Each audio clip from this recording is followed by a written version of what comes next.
मैं आपके बीच में कुछ बेचने नहीं आया हूं। मैं सिर्फ आपको ये कहने आया हूं, मुझे गुजराती नहीं आती है, मैंने गुजराती नहीं आवड़ते, तो इतनी समझ में आती है कि ये कह रहा था कि मेरा कमर खराब है, तो पैर खराब है, तो मुझे बैठकर बोलने की इजाजत दीजिए। देख भाई, पैर खराब है तो चलेगा, ईमान खराब नहीं होना चाहिए।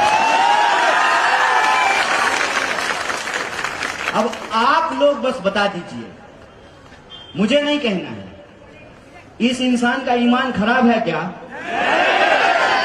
थोड़ा धीरे बोल रहे हैं, कुछ डाउट है क्या? ईमान खराब है क्या? तो हमारे पास एक ऐसी आवाज है जो सिर्फ गुजरात में ही नहीं, पूरे देश में अन्याय के खिलाफ लड़ने के लिए मशहूर है। और इसीलिए ना, रात को आसाम से पुलिस आई। सिर्फ गुजरात की पुलिस आई लव यू नहीं बोलती है, आसाम की पुलिस भी आजकल इसको इलू इलू बोल रही है। आदरणीय प्रधानमंत्री जी की कृपा रही, जय शाह के पप्पा का मोहब्बत अगर इसी तरह से हम लोगों को मिलता रहा तो आसाम क्या 7 मुल्कों की पुलिस ढूंढेगी भाई साहब। क्या है ना कि 2 तरह के लोग हैं। एक वो लोग हैं जिनका ईमान बिकाऊ है, एक वो लोग हैं कि कोई ऐसा नोट छपा ही नहीं है कि हमारा ईमान खरीद ले। और आपने अभी देखा होगा कि जब पत्रकार नहीं खरीद पाते हैं ना, तो चैनल ही खरीद लेते हैं। ठीक है, कहते हैं कि दौर होता है हर चीज का। जब यहां पे माउंटबेटन आया था ना, तो उसको नहीं लगता था कि ब्रिटिश राज कभी समाप्त होगा। जब लॉर्ड कर्जन आया था, तमाम जब अंग्रेज के अफसर आए थे, घोड़े पे चलते थे ना, तो उनको अंदाजा नहीं था कि नंगे पांव चलने वाले लोग, खाली बदन अपने खेतों में खून पसीना बहाने वाले लोग किसी दिन उससे डरना बंद कर देंगे और उनके टैंक के सामने खड़ा होकर के कहेंगे, अंग्रेजों भारत छोड़ो, हमको स्वराज चाहिए। होता है, लगता है, जब आपको सत्ता मिल जाती है ना, तो अहंकार हो जाना स्वाभाविक है।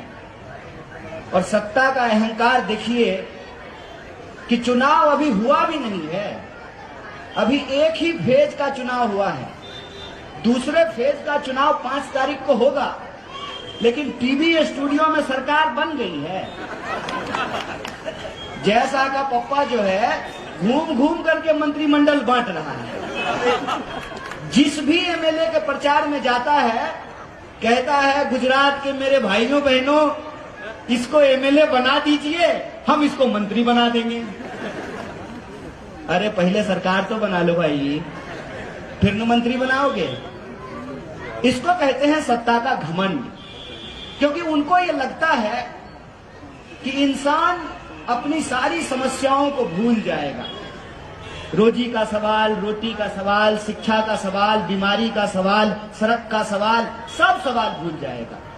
अगर इंसान को उसकी भावना भड़का करके, उसके मन में नफरत पैदा करके, उसके मन में डर पैदा करके अगर इंसान को आपस में लड़ा दिया जाए, तो लोग रोजी रोटी का सवाल भूल जाएंगे।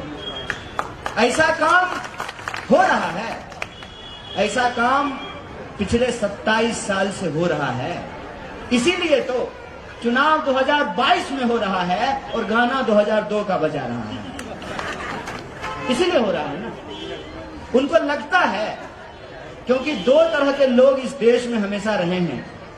एक वो जो सत्ता के सामने सच के लिए आंख में आंख डाल करके सवाल करते हैं और घुटना टिका करके अड़ करके खड़ा हो जाते हैं, चाहे उनके ऊपर टैंक चला दिया जाए, घोड़े दौड़ा दिए जाएं, हाथियों से उनका सर कुचल दिया जाए।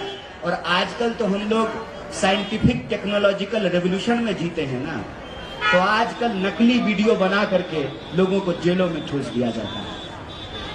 ये होता आया है, लेकिन दूसरे वो लोग भी होते हैं जो सत्ता के साथ चाय पे चर्चा करने लगते हैं। आजादी के आंदोलन के दौरान भी दो तरह के लोग थे। एक वो जो अंग्रेजों के खिलाफ जंग लड़ रहे, एक वो जो अंग्रेजों से पैसे लेकर के अंग्रेजों के लिए चापलूसी कर रहे थे, अंग्रेजों के लिए जासूसी कर रहे थे।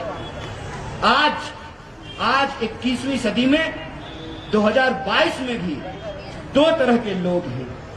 एक वो हैं जो लोभ और डर के चलते सत्ता के साथ हाथ मिला लेते हैं। दूसरे वो लोग हैं जिनका ईमान बिकाऊ नहीं है, इसीलिए वो सत्ता के आंख में आंख डाल करके सवाल पूछते हैं कि रे भाई, परिवारवाद पे भाषण देते हो तो ये बताओ कि अमित शाह के बेटे को बीसीसीआई का सेक्रेटरी क्यों बनाए हो? ये बताओ कि 45 साल में देश में सबसे ज्यादा बेकारी क्यों है? ये बताओ कि 22 बार गुजरात के अंदर प्रश्न पत्र लीक क्यों हुआ है? ये बताओ कि जब देश में महामारी फैली हुई थी तो अहमदाबाद के सिविल अस्पताल में लोगों को ऑक्सीजन सिलेंडर क्यों नहीं मिल रहा था?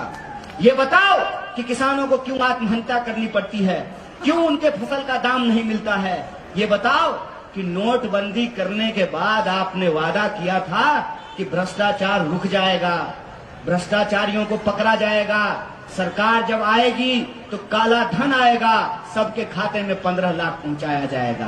कितने लोगों के खाते में 15 लाख पहुंचाए? भाजपा का लोग आपसे वोट मांगने के लिए आए तो उसको बुलाइए, आ जाओ बैठो, थोड़ा हम भी चाय पे चर्चा कर लेते हैं। उसको कहिए कि हमारे खाते में 15 लाख रुपया नहीं आया है, तुम्हारे खाते में अगर 15 लाख आया है तो हम तुमको वोट देने के लिए तैयार हैं। खाओ मां का कसम और बताओ कि 15 लाख आया है कि नहीं खाया। पूछिए कि क्यों महंगाई बढ़ रही है।